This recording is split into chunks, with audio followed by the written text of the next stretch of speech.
열왕기의 저자는 아합의 말년에 저지른 죄악의 상황을 지금 기록하고 있습니다. 아합이 자기 욕심과 욕망에 사로잡혀서 자기 왕궁 옆에 있는 땅을 가지고 싶었습니다. 이세벨은 남편 아합이 가지고 싶어하는 땅을 차지하기 위해서 땅을 소유하고 있는 나봇에게 억울한 누명을 씌워 죽여버렸습니다. 그리고 이세벨은 아합에게 나봇이 죽었으니 포도원을 소유할 수 있다라고 말을 합니다. 그러자 아합은 나봇의 죽음에는 관심이 없고 오로지 자신의 소유로 가져가고 싶었던 포도원에 관심을 더 가지게 됩니다. 그러나 여러분, 아합이 모르는 것이 하나 있었습니다. 그것은 자기가 가지고 싶었던 것을 취했다는 사실은 어쩌면 자신에게는 좋은 일일 수 있지만 그 취하는 과정이 너무나 불법이 많았습니다.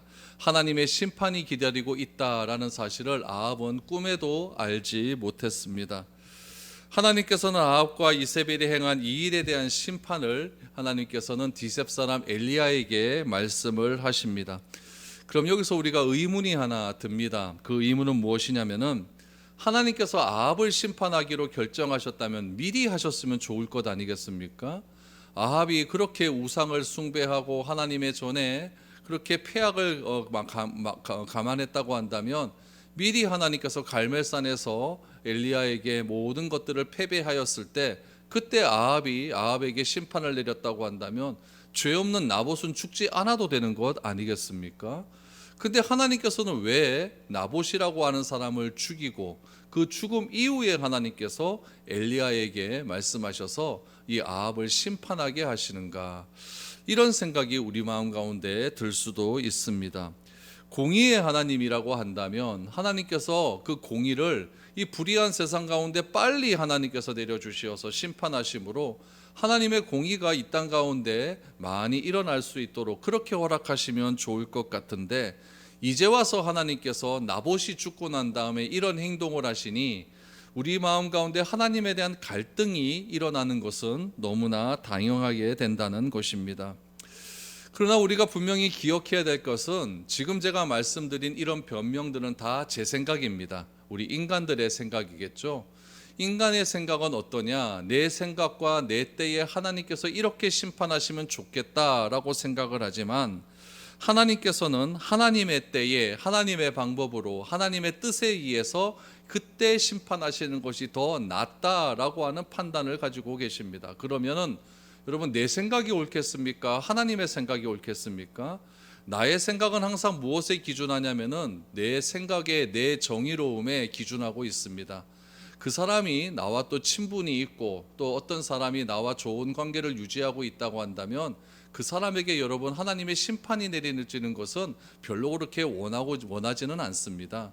그러니까 내 생각 속에서 저 사람은 나와 관계가 좋지 않고 저 사람은 불의를 행하였기 때문에 하나님께서 빨리 심판을 내리시면 좋겠다라고 생각하시는 것이지, 하나님의 온전하신 뜻과 하나님의 공의로우심에 따라서 그 사람 그 시대를 하나님께서는 심판하신다는 사실을 기억해야 됩니다. 그래서 내가 생각하고 내가 판단하고 내가 계획하는 그 결정보다는 하나님의 생각과 하나님의 판단과 하나님의 계획은 내 생각보다는 항상 옳다라고 하는 그런 생각을 가져야 됩니다. 그것을 가리켜서 우리는 무엇이라고 이야기하냐면은 믿음이다라고 이야기합니다. 그래서 참된 믿음이라는 것은 하나님이 행하시는 그 결정을 내가 아무런 의심 없이 받아들이는 것, 그것이 참된 믿음입니다. 하나님께서 나봇이 죽은 다음에 하나님께서 아합을 심판하시겠다, 이것은 내 생각에는 별로 맞는 것 같지 않습니다. 그러나 하나님께서 그렇게 하시겠다라고 하니 하나님의 판단이 내 생각보다 내 판단보다 옳다라고 생각을 하고 그 하나님의 판단을 의심 없이 받아들이는 것, 그것이 여러분 신실한 믿음을 가진 사람의 태도라는 것입니다.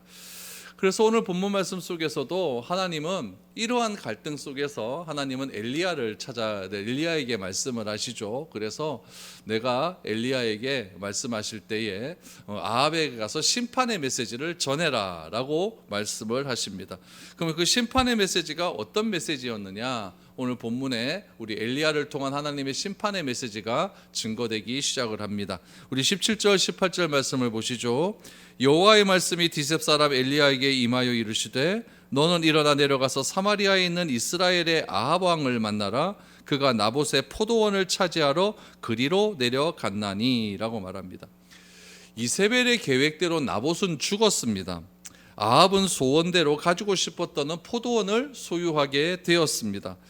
그러나 이 포도원의 원래 소유자는 누구냐면은 나합이 아니라 여러분 나봇이 아니라 하나님이십니다. 하나님께서는 여호수아 시대 때에 땅을 분배하실 때에 각 지파대로 또 지파의 크기와 분량대로 분배하셨습니다. 그리고 그 땅은 절대 매매하지 못하도록 만드셨습니다. 왜냐하면 땅은 내가 살아갈 수 있는 최소한의 가치이기 때문에 그렇습니다.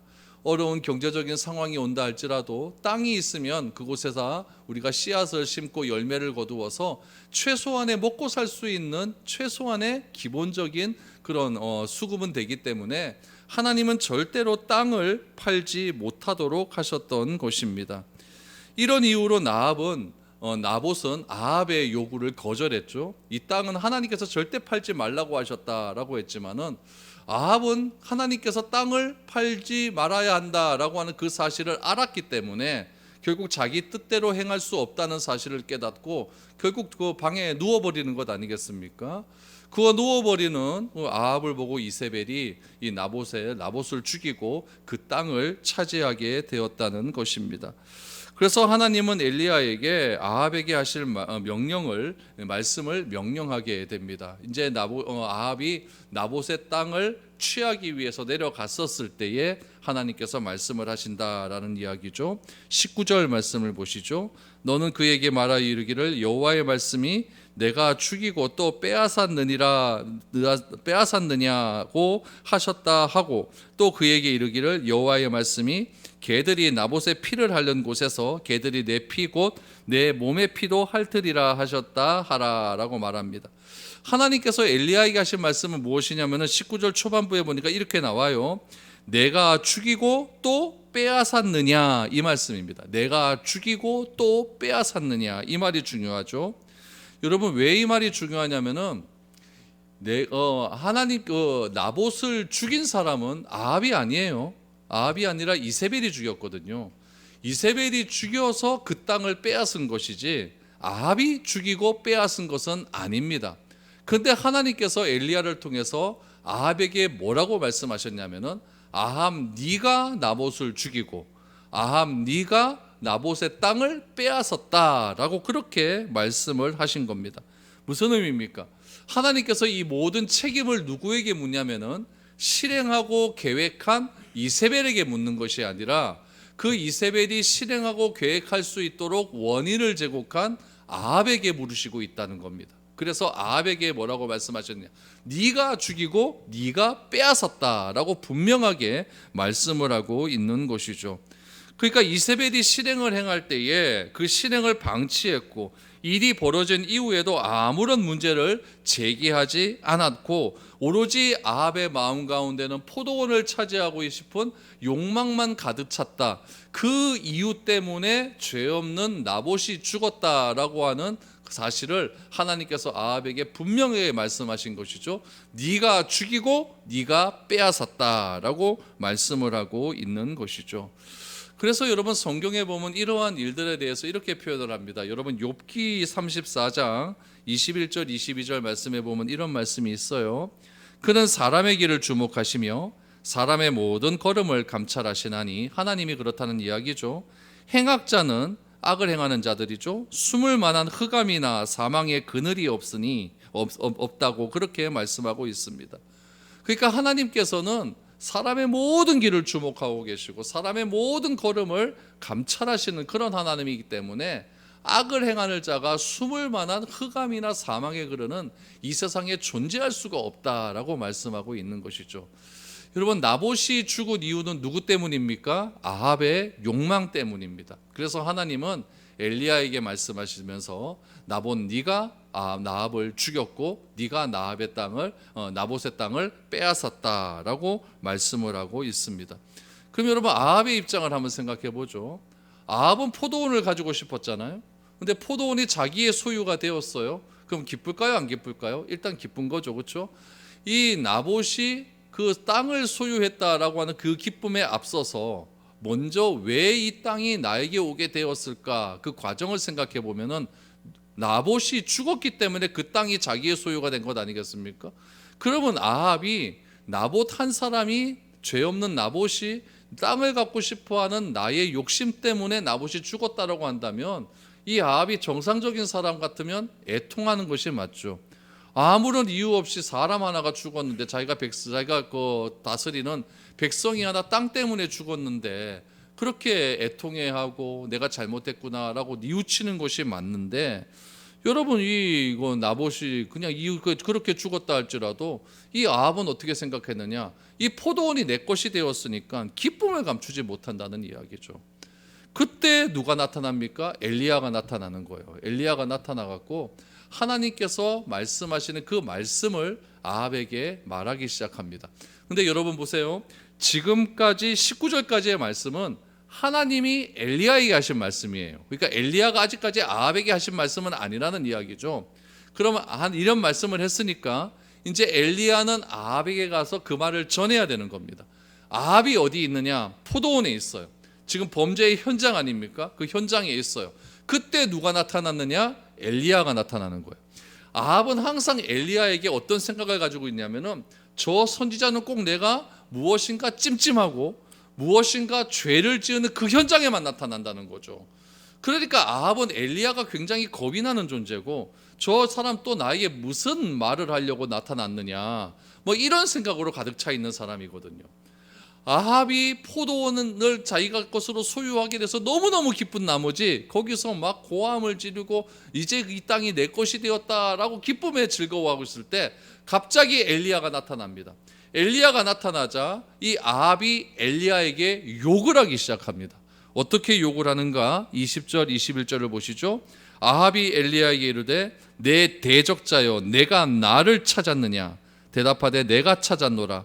내가 내 자신을 팔아 여호와 보시기에 악을 행하였으므로 여호와의 말씀이 내가 재앙을 내게 내려 너를 쓸어버리되 내게 속한 남자는 이스라엘 가운데에 매인자나 노인자를 다 멸할 것이요 라고 말을 합니다.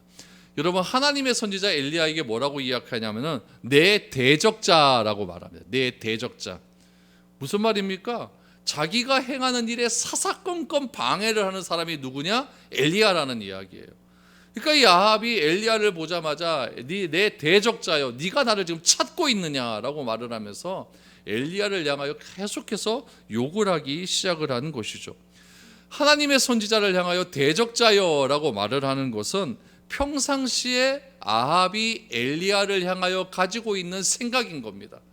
지금 자기가 소유하고 싶었던 것을 소유했는데 그때 갑자기 엘리야가 나타나니까 이 아합이 너무너무 기분이 나쁜 거죠. 그래서 말을 하는 게 내 대적자여 내 대적자여 네가 왜 사사건건 내 하는 일에 방해를 하느냐, 나를 찾고 있느냐라고 말을 하면서 막 그렇게 욕을 하기 시작을 했다는 이야기죠. 그러자 엘리야가 하나님께서 아합에게 하신 말씀을 증거합니다. 엘리야는 아합에게 직설적으로 죄악을 질타하며 하나님께서 행하실 심판의 메시지를 증거합니다. 하나님께서 엘리야를 통해서 하신 아합에게 메신 그 심판의 메시지가 무엇입니까? 20절에 보니까 내가 내 자신을 팔아 여호와 보시기에 악을 행하였다라고 직설적으로 이야기를 합니다. 네가 여호와 보시기에 악을 행하였다라고 말을 하죠. 그러면서 그 메시지의 내용은 무엇이냐? 아합의 집안을 완전히 멸해버리겠다라고 하는 말씀을 하십니다. 21절 말씀에 보니까 이스라엘 가운데 매인자나 노인자나 남자들은 싹 다 멸해버릴 것이다 라고 말을 하면서 22절 말씀을 보시죠. 또 내 집이 느바세 아들 여로보암의 집처럼 되게 하고 아히야의 아들 바하사의 집처럼 되게 하리니 이는 내가 나를 노하게 하고 이스라엘이 범죄하게 한 까닭이니라 하셨다라고 말합니다. 여로보암은 누굽니까? 북이스라엘의 첫 번째 왕 아닙니까? 모든 악의 근원이 여로보암으로부터 시작합니다. 바하사는 누굽니까? 결국 쿠데타를 통하여서 결국 왕이 된 지 8일 만에 죽었던 사람이 바하사 아닙니까? 그런 사람의 집처럼 너의 집안이 멸문지하가 될 것이다 라는 그런 메시지를 듣게 되었다는 이야기죠. 여러분, 이런 예언이 실제적으로 언제 이루어지느냐? 딱 3년 뒤에 이루어져요. 에후를 통하여서 아합의 이 가문이 완전히 멸망당하는 그런 일들이 일어나게 됩니다. 에후를 통해서 아합의 집안이 멸망당하는 그런 과정은 열왕기 하에 시작을 하면서 아합의 그런 멸망이 소개되고 있습니다. 그러면 여러분, 아합의 집안이 멸망당한 이유가 단지 나봇의 포도원을 빼앗았기 때문인가? 여러분, 어쩌면 아합이 저지른 그 악은요, 나봇의 포도원 하나 빼앗은 거에 비하면요 너무너무 큽니다. 나봇의 포도원을 빼앗은 것은요 아주 작은 일에 불과해요. 이 작은 일 때문에, 이 작은 일을 명분으로 해서 더 많은 죄악들이 아합에게 다 드러나기 시작을 했다는 것이죠. 오늘 본문 말씀 속에서 나봇의 포도원을 빼앗은 사건은 아합이 행한 여러 가지 죄악 중에 하나일 뿐입니다. 그 죄악 중에 하나를 가지고 하나님께서는 이 아합에게 두 가지 이유 때문에 너에게 이런 벌을 내린다라고 말씀을 하시죠. 첫 번째 죄악은 무엇이냐면은 아합이 악의 노예가 되었기 때문이다라고 말을 합니다. 그럼 20절 말씀을 다시 보시면 내가 내 자신을 팔아 여호와 보시기에 악을 행하였다라고 말씀을 합니다. 이 말씀은 아합이 악의 노예가 되었다라는 의미예요. 욕심에 사로잡힌 아합은 자신도 모르게 악의 노예가 되어서 악이 행하는 대로, 악이 명령하는 대로 행하는 악의 노예가 되었기 때문에 아합의 집안은 멸망당했다. 두 번째는 하나님의 분노를 일으켰기 때문이다라고 말을 합니다. 22절 말씀을 보십시오. 내가 나를 노하게 하고 이스라엘이 범죄하게 한 까닭이다라고 말합니다. 이 땅을, 이 우주 모든 만물을 창조하신 분은 바로 창조주 하나님이십니다. 우리는 창조주 하나님에 의해서 피조물이 되었죠. 그래서 피조물이 된 우리는 창조주 하나님께 행해야 될 본분은 무엇이냐면은 그분을 영원토록 높이는 일이어야 합니다. 그 영원토록 하나님을 높이는 삶의 구체적인 태도가 무엇이냐면은 그분의 말씀에 순종하는 삶을 살아가는 것입니다. 그런데 아합은 어떻게 했느냐? 22절의 말씀처럼 나를 노하게 하고 이스라엘로 하여금 범죄하게 하였다라고 말을 하고 있는 것이죠.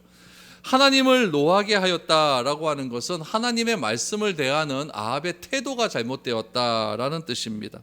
하나님의 말씀을 무시하는 행동은 하나님의 노를 격발하게 하는 일이라는 것을 우리는 기억해야 됩니다. 우리 피조물 된 우리는 창조주이신 하나님의 말씀대로 살아가야 될 의무와 책임이 있습니다. 그런데 아합의 행위는 오히려 백성을 범죄하게 하며 파멸로 이끌어간 그런 왕이었다는 것이죠. 우리 야고보서 3장 1절 말씀에도 보면 내 형제들아 너희는 선생된 우리가 더 큰 심판을 받을 줄 알고 선생이 많이 되지 말라라고 말을 합니다. 먼저 믿은 우리가 잘못된 길을 가고 하나님을 경노하게 하면 많은 사람을 죄악의 길, 파멸의 길로 끌고 가는 결과가 우리에게 주어진다라는 이야기입니다. 왕이라는 것은 무엇입니까? 앞에 선 사람입니다.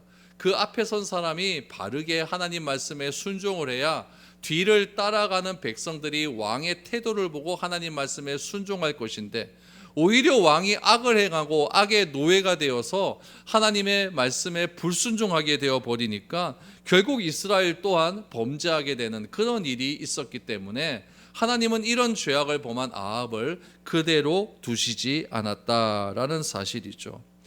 그럼 여러분, 이 아합만 이런 죄를 저질렀습니까? 아니죠. 이 아합 배후에는 누가 있어요? 이세벨이라고 하는 아합의 아내가 있죠. 그래서 이세벨에게도 이러한 메시지가 전달됩니다. 23절을 보시죠.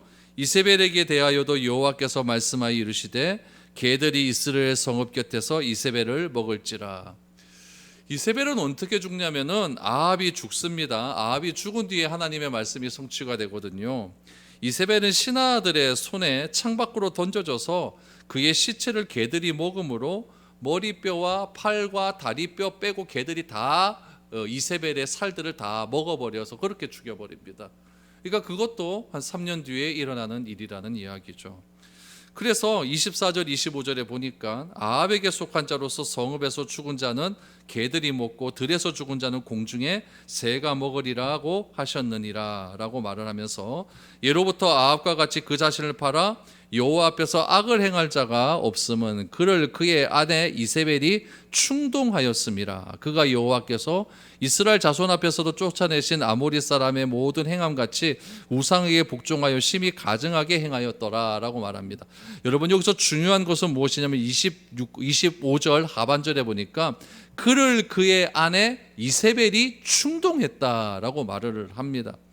그러니까 아합의 이러한 이 죄악의 원인을 하나님은 어디서 찾았냐면은 잘못된 결혼에서 찾고 있는 거예요. 그러니까 잘못된 결혼, 시돈 사람 이 이세벨과 결혼했는데 그거 단순히 그냥 이방 사람을 데려오는 것이 끝나는 것이 아니라 그냥 정략적인 결혼을 한 거거든요. 이 시돈과 북이스라엘과 관계 속에서 좀 더 이게 사돈을 맺게 되면은 좀 더 평화가 일어나게 되고, 시돈이 이 북이스라엘을 쳐들어오지 않을 것으로 생각을 했으니까 그냥 우리 정략적으로 결혼해서 네 공주를 나에게 다고 오라고 얘기해서 그렇게 결혼하자 결국 이 시돈 사람이 이세벨이라는 여자가 아합을 완전히 구렁텅이로 만들어 버린 것이죠. 솔로몬도 그렇지 않습니까? 솔로몬도 정략 결혼을 누구라고 합니까? 애굽 사람이라고 하잖아요. 애굽이라고 하잖아요. 그러니까 애굽의 아내가 솔로몬에게 들어옴을 통하여서 이 애굽의 잘못된 모든 우상들이 솔로몬에게 다 들어가게 되고, 솔로몬이 만약 결국에는 우상 숭배하는 원인을 제공했다라는 이야기죠. 그러니까 여러분, 지도자 자리에 있었던 아합마저 올바른 정치를 하지 못하게 만든 원인이 어디 있었느냐? 이 이세벨에게 있었다고 성경은 분명히 이야기합니다. 그럼 여러분, 이 말씀을 우리가 어떻게 적용해야 되느냐?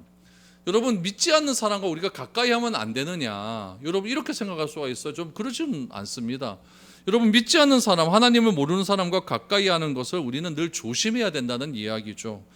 우리가 복음을 전하기 위해서는 하나님을 알지 못하는 사람과의 관계 또한 굉장히 중요하게 생각하지만, 그들이 가지고 있는 가치와 그들이 가지고 있는 태도까지 여러분, 우리가 닮아가면서 그들과 가까이 할 필요는 없다라는 이야기입니다. 결국 아합이 이세벨의 모든 꼬임에 빠질 수밖에 없었던 이유는 무엇이냐면은 이세벨이 가지고 있는 바알 신이라고 하는 그 가치까지 이 아합이 다 습수를 해버렸기 때문에 결국 이러한 일이 일어나게 된 것이죠. 결국 엘리야가 아합에게 내린 결과는 무엇이냐? 너희들 다 망한다. 너희 아합의 집안 완전히 망하게 될 것이다. 망해도 그냥 망하는 것이 아니라 너 시체를 개들이 다 와서 다 뜯어먹게 될 것이다. 얼마나 비참합니까? 이런 일이 일어나게 될 것이다 라고 하니까 여러분, 아합이 어떤 반응을 보였을까요? 여러분들에게 어떤 하나님의 사람이 와서 여러분들이 그렇게 죽는다라고 하면 여러분들, 아이고 내가 그렇게 죽는다고 하면서 그 하나님의 사람을 죽이겠습니까? 아니에요. 막 겁이 나는 거죠. 아합이 갑자기요, 하나님의 사람의 메시지를 듣고 회개하기 시작을 합니다. 여러분, 그 회개를 어떻게 했느냐? 27절을 보시죠. 아합이 이 모든 말씀을 들을 때 그의 옷을 찢고 굵은 배로 몸을 동이고 금식하고 굵은 배에 누우며 또 풀이 죽어 다니더라. 여러분, 이거 진짜 회개한 겁니다. 여러분, 이 회개하는 행동에 아주 전형적인 모습이 나오는데, 옷을 찢고 굵은 배로 몸을 입고 금식하고 굵은 배에 눕고 풀이 죽어 다니는 이런 모습은요, 진짜 금식하는 모습이에요. 그래서 이런 금식하는 모습을 하나님이 보셨다는 이야기죠. 보시고 엘리야에게 뭐라고 이야기하냐면 28절 이하에 보니까, 아합이 내 앞에서 겸비함을 네가 보았느냐? 그가 내 앞에서 겸비함으로 내가 재앙을 저의 시대에는 내리지 아니하고 그의 아들의 시대에야 그의 집에 재앙을 내리리라 라고 말씀하고 있습니다. 무슨 말입니까? 아합에게 내릴 심판을 뒤로 미루겠다라고 말씀하시는 거예요. 그러나 그들이 행한 죄의 결과는요, 반드시 이루어지게 되어 있습니다. 아합에게 내리실 심판은요, 그의 아들 여로밤이 통치하던 시기에 이루어지게 된다라는 이야기예요. 여러분, 여기서 우리가 알 수 있는 사실이 하나 있어요. 아합이 얼마나 못된 왕입니까? 그 못된 왕이 하나님의 말씀을 듣고 회개할 때에, 진실하게 회개할 때에 하나님을 회개하는 자의 그 진실된 기도를 들으신다는 이야기입니다. 예레미야애가 3장 22절 말씀해 보시면 이런 말씀이 있어요. 여호와의 인자와 긍휼이 무궁하심으로 우리가 진멸되지 아니함이니이다 라고 말합니다. 내가 망하지 않는 이유는 무엇이냐면은 여호와의 긍휼하심과 여호와의 인자하심이 무궁하기 때문에 우리가 멸망당하지 않는다라는 것입니다. 하나님은 아합에게 회개할 수 있는 기회를 여러 번 주셨습니다. 특별히 갈멜산 사건을 통하여서 분명한 회개의 기회를 허락해 주셨습니다. 또한 아람과의 두 번의 전쟁에서 또 승리하게 하심으로 아합이 회개할 수 있도록 해 주셨습니다. 그러나 죄 없는 나봇을 죽이고 포도원을 빼앗은 죄를 범한 이 아합, 끔찍한 죄악을 여러 번 저지른 아합이었지만은 그가 말씀 앞에서 자신의 죄를 인정하고 애통하자 자비로우시고 노하기를 더디하시는 하나님께서 아합에게 내리는 심판을 연기해 주시고 그의 회개를 받아 주셨다라는 사실이에요. 우리는 이 사실도 받아들이기가 좀 어려워요. 저렇게 나쁜 사람이라면 바로 즉시 완전 징계가 임해야 되는데 왜 하나님께서 저렇게 하실까? 하나님의 이런 모습에 또다시 갈등이 일어나게 됩니다. 그러나 하나님의 생각과 공의와 판단이 항상 옳다라고 인정하는 것이 무엇이냐? 바른 믿음이라는 거예요. 우리는 항상 뭐에 익숙해져 있냐면은 인과응보 사상에 익숙해져 있어요.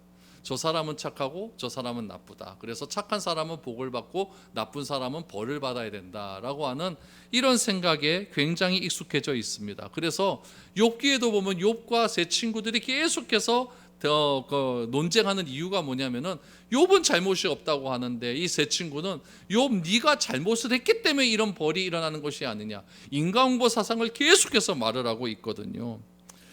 하나님께서는 우리가 바라보아야 할 관점은 이러한 인과응보 사상이나 세상의 그런 철학이나 관점이 아니라 하나님의 관점에서 하나님의 말씀을 바라보아야 된다라는 것이죠. 이런 생각을 가장 잘 드러나는 책이 무슨 책이냐면 요나서입니다. 우리 하나님께서는 요나를 부르셔서 니느웨에 가서 구원의 메시지, 회개의 메시지를 증거하라고 하지 않습니까? 근데 요나는 그게 이해가 되지 않는 거, 하나님과의 갈등이 일어나는 것이죠. 왜 저 이방 사람들을 회개시키는데 선택한 이스라엘 사람, 내가 그한테 가서 내가 그렇게 회개의 메시지를 증거해야 되느냐, 이 갈등이 계속 일어났다는 이야기죠. 그러다 결국에는 요나가 손을 들고 니느웨에 가서 회개의 메시지를 증거하지 않습니까? 그때 사람들이 난리가 나요. 막 회개하기 시작을 합니다. 요나가 기가 막혀서 언덕 위에 올라가 가지고 그렇게 하나님 앞에서 막 그냥 어떻게 이럴 수가 있느냐라고 하면서 콩나무 넝쿨에 이렇게 기대어서 그늘을 지고 있었는데 하나님께서 그 그늘을 완전히 다 없애버리시거든요. 그러니까 이 요나가 또다시 불만을 가지죠. 하나님 왜 이런 그늘, 이 땡빛에 나를 그냥 놔두십니까? 이 그늘을 왜 없애셨습니까? 라고 했더니 하나님이 요나에게 이렇게 말씀을 하십니다. 요나서 4장 10절 11절입니다. 여호와께서 이르시되 내가 수고도 아니하고 재배도 아니하였고 하룻밤에 났다가 하룻밤에 말라버니 이 박농쿨을 아꼈거늘 하물며 이 큰 성읍 니느웨에는 좌우를 분별하지 못하는 자가 12만여 명이요 가축도 많이 있나니 내가 어찌 아끼지 아니하겠느냐 하시더라 라고 말하죠. 요나의 관점은 어디에 있었냐면 자기의 전통의 관점에 있는 거예요. 저 이방인은 반드시 죽어야 되고 하나님이 우리 이스라엘 백성들만 구원하셔야겠다. 그런데 하나님의 관점은 무엇이냐? 저 니느웨라고 하는 성에도 하나님께서 사랑하시는 자가 있다는 이야기죠. 저 12만 명이나 되는 저 사람을 내가 사랑하기에 너를 통해서 저들을 구원하였다고 한다면 그것을 받아들이는 것이 참된 믿음의 길이다라고 말을 합니다. 우리는 때때로 살아가면서 하나님과 갈등을 가질 때가 많이 있습니다. 하나님이 이런 어려움을 왜 나에게 주셨습니까? 이 어려움을 왜 빨리 해결해 주지 않습니까? 갈등이 많이 일어나죠. 그러나 하나님은 그 갈등 속에서 하나님의 뜻을 찾기를 소망하고 계십니다. 그 갈등 속에서 이 어려움을 조금만 더 지속해라. 이 갈등, 이 어려움 속에서 하나님께서 우리에게 하시는 말씀이 있으니까 조금만 참고 견뎌라 라고 말씀하고 있습니다. 하나님은 반드시 우리의 어려움을 해결해 주시는 분이십니다. 바울은 자기 자신을 가리켜서 죄인 중에 괴수라고 하셨습니다. 죄인 중에 괴수, 내가 판단하고 정죄할 위치에 서 있는 사람은 아니라는 의미이죠. 아합이나 우리나 모두 하나님의 자비와 용서가 필요한 죄인들입니다. 문제는 우리도 참되게 회개하고 있느냐 없느냐 여기에 달려있는 것 아니겠습니까? 오늘을 우리가 무사히 살아갈 수 있었던 이유도 무엇이냐면은 하나님께서 우리를 불쌍히 여겨주셔서 오늘 우리가 살아갈 수 있었던 것입니다. 바라건대 우리가 하나님과 갈등하지 않기를 소망합니다. 나의 선택보다는 하나님의 선택이 항상 옳다고 인정하는 믿음이 우리에게 더 커져갈 수 있기를 바랍니다. 그래서 우리가 살아가는 이유는 하나님의 긍휼과 인자하심에 의해서 살아가는 것이지 내가 다른 사람을 판단하고 정죄할 위치에 있는 사람은 아니라는 사실을 꼭 기억하셔서 항상 하나님의 은혜 가운데 하나님께 감사하며 하나님의 선택을 옳다라고 인정할 수 있는 저와 여러분들의 삶이 될 수 있기를 축복드립니다.